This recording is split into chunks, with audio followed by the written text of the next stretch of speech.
प्रतिदिन निर्माण किया।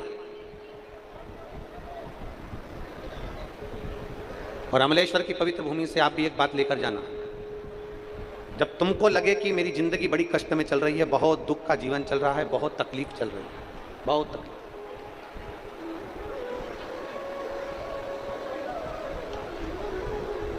आपको लगे कि आपका जीवन बड़ा कष्टमय है, बहुत तकलीफ का जीवन चल रहा है, तब अपने घर के बाहर कोई गमला हो, कोई स्थान हो, कोई पेड़ वृक्ष हो, उसकी मिट्टी को शिवलिंग के रूप में निर्मित करो। संकट के समय धैर्य रखना भी आधी लड़ाई जीत लेने के समान है।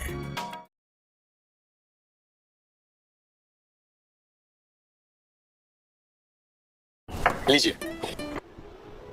शिव जी की 5 बेटियां, आप भी हमारे साथ बोलेंगे, जया, विषहरा, शामली बारी, दौतली, देव। शंकर जी की 5 बेटियों का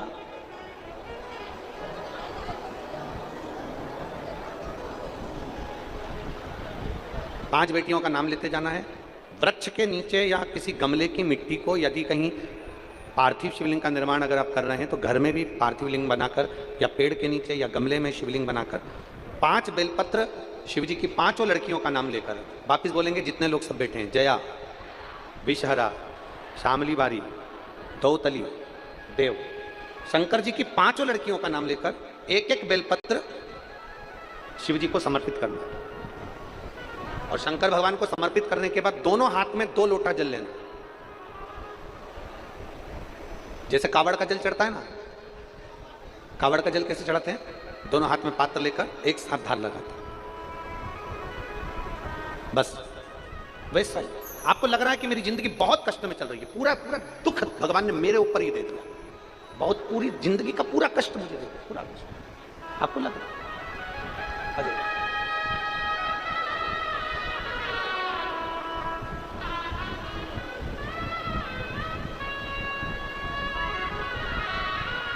अब बेटी ठीक है, साल से लगातार हर महीने खून चढ़ रहा है, शिव तत्व। तो आपको लगे कि मेरी जिंदगी बड़ी दुखमय है, बड़ी कष्टमय है, बहुत तकलीफ चल रही है, किसी वृक्ष के नीचे, किसी गमले में या अपने घर में पार्थिव लिंग का निर्माण, पार्थिव, और पार्थिव लिंग का निर्माण कर 5 बेलपत्र शंकर भगवान पर उनकी 5 लड़कियों का नाम लेकर समर्पित कर। जया, विषहरा, शामली बारी, दौतली, देव, 5 बेटियों का नाम लेकर 5 बेलपत्र समर्पित कर हाथ में 2 लोटा जल लेकर शिव जी पर एक साथ धीरे धीरे धार लगाइए और एक घी का दीपक लगाकर प्रार्थना कर 5 बेलपत्र उठाकर अपने घर में लेकर आ जाइए। 2.5 महीने, ज्यादा से ज्यादा हम बोल रहे हैं 2.5 महीने, पर विश्वास करता है कि 15 दिन में वो दुख मिटेगा ही, वो तकलीफ कटेगी, वो कष्ट मिटेगा। 15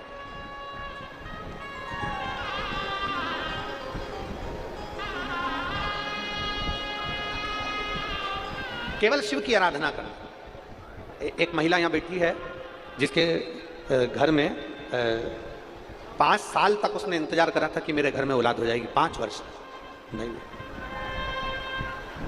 5 वर्ष तक इंतजार करा, नहीं हुई। घर के लोगों ने विचार कर लिया अब इसके गर्भ से कभी औलाद नहीं हो सकती।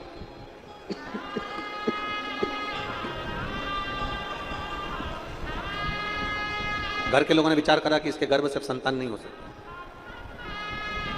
ना जाने कितनी कितनी जगह से गोदी भरवा ली, 6 साल निकल गए, 7 साल निकल गए, 8 साल निकल गए, पर औलाद नहीं।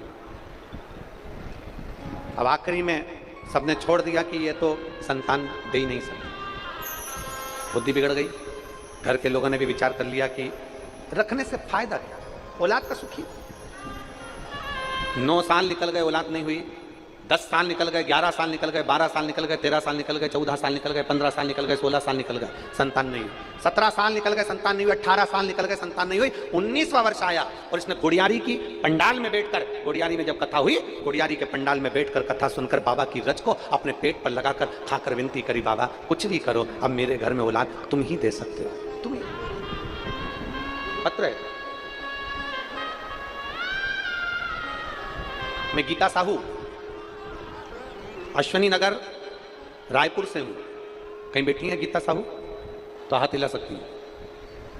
अगर कहीं बैठी हो, आप ही हैं, बच्चा आया है साथ में, लेके आ जाओ, ले आओ बेटा। मैं गीता साहू अश्विनी नगर रायपुर से आई हूं। बाबा की कृपा का मैं क्या वर्णन करूं। 19 साल तक संतान का सुख नहीं हुआ। 19 वर्ष शादी के हो गए, संतान नहीं हुआ। गुरुदेव तब आखिरी में जब सब कुछ समाप्त हो गया, तब विचार करा कि अब करा क्या जाए। तो गुड़ियारी में बैठकर शिव महापुराण की कथा सुनकर उसको गर्भ से लगाया, रज को मुख में ले लिया। आप कहते हो जहां कथा होती है वो कैलाश धाम होता है, 12 ज्योतिर्लिंग का स्थान होता है। उस रज को लिया और बाबा ने गुड़ियारी की कथा को हुए केवल 10 दिन निकले थे, और 10 दिन बाद मेरे पेट में दर्द हुआ। तो मुझे लगा कि जैसा दर्द हमेशा होता था वैसा ही हो रहा है। और बाबा की कृपा से जब हम जांच कराए तो बाबा की कृपा से मेरा गर्भ ठहर चुका था। 19 साल के बाद मेरे घर में पुत्र रत्न की प्राप्ति हुई है। 19 वर्ष, 19 वर्ष निकल।